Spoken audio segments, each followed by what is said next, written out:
আজকে ওনার বক্তৃতা মূল ছিল যে উনি বলেছেন যে এটা একটা সেকেন্ড রেভলিউশন ছিল।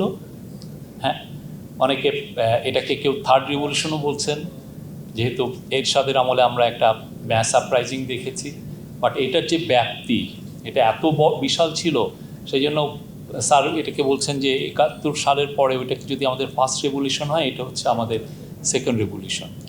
তো উনি বলেছেন এটা একটা নিউ বিগিনিং আমাদের জন্য। এবং ওনার মেসেজগুলো ছিল যে ওনাদের ম্যান্ডেটটা হচ্ছে যে খুব দ্রুত ইলেকশন, ফ্রি, ফেয়ার এবং পার্টিসিপেটরি ইলেকশন একটা অর্গানাইজ করা। কিন্তু ওনাদের ম্যান্ডেটটা হচ্ছে যে উনি এই ইলেকশনটা তখনই করবেন যখন ডিপ রিফর্মগুলো ক্যারি আউট করা যায়, যেটা জুডিশিয়ারিতে, সিভিল অ্যাডমিনিস্ট্রেশনে, সিকিউরিটি ফোর্সে, মিডিয়াতে। আপনারা তো দেখেছেন যে গত ১৫ বছর আপনাদের অনেক কিছু রিপ্রেসিভ ল হয়েছে। তো সেগুলো সমস্ত কিছু রিফর্ম উনি অ্যাড্রেস করে ওনারা এই ইন্টারিম গভর্নমেন্ট যত দ্রুত ইলেকশন দেওয়া যায়, এটা হচ্ছে ওনাদের মূল কাজ। আর এখনকার ওনাদের টপ প্রায়োরিটির কথা উনি বলেছেন ল অ্যান্ড অর্ডার। উনি বলেছেন যে নর্মালসি ফিরে আসছে, ল অ্যান্ড অর্ডার ওনাদের টপ প্রায়োরিটি। উনি বলেছেন যে এটা শব্দটা হচ্ছে ক্লোজ টু নর্মালসি এসছে। আর উনি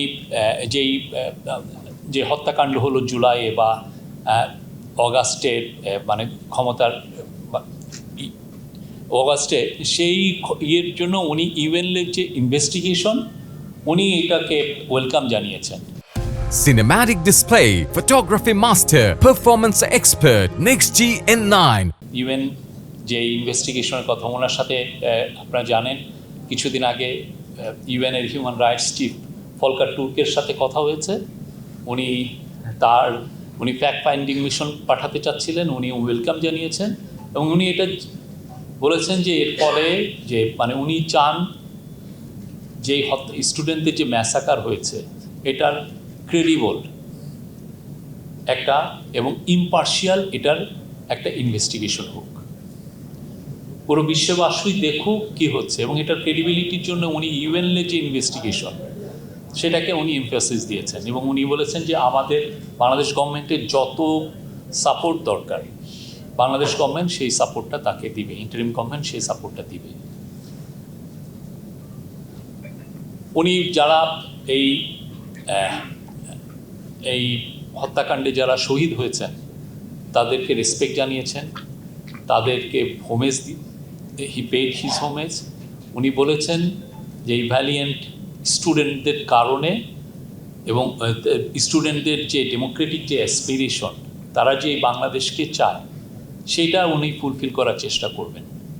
যে এমন একটা বাংলাদেশ যেটা ডেমোক্রেটিক অ্যাসপিরেশনটা, তাদের অ্যাসপিরেশনটা রিফ্লেক্টেড হবে, যেখানে ফ্রিডম অফ এক্সপ্রেশন থাকবে এবং যেখানে human rights irrespective of their ethnicity, their religion, their gender, whatever it is, তাদের এটা ফুললি প্রোটেক্টেড হবে। উনি বলেছেন যে বাংলাদেশ যতগুলো ইন্টারন্যাশনাল এগ্রিমেন্ট করেছে বা যতগুলো ইন্টারন্যাশনাল লিগ্যাল অব্লিগেশন আছে, সবগুলো ফুলফিল করবে। উনি এথনিক মাইনরিটির পুরোপুরি তাদের প্রোটেকশন, তাদের হিউম্যান রাইটসের পুরো প্রোটেকশনের কথা বলেছেন, যে এটা তারা প্লেজ বাউন্ড এদের এটা প্রোটেকশনের জন্য। উনি রোহিঙ্গা ইউএন সহ গ্লোবাল এজেন্সি এবং আমাদের যারা ওয়েস্টার্ন পার্টনার বা আমাদের যারা বিদেশে, তাদের সাহায্য চেয়েছেন রোহিঙ্গা হিউম্যানিটারিয়ান যে এটা যাতে কন্টিনিউ করা হয়।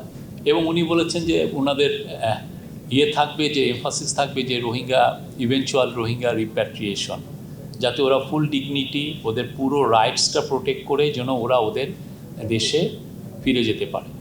আমার মনে হয় এই ছিল।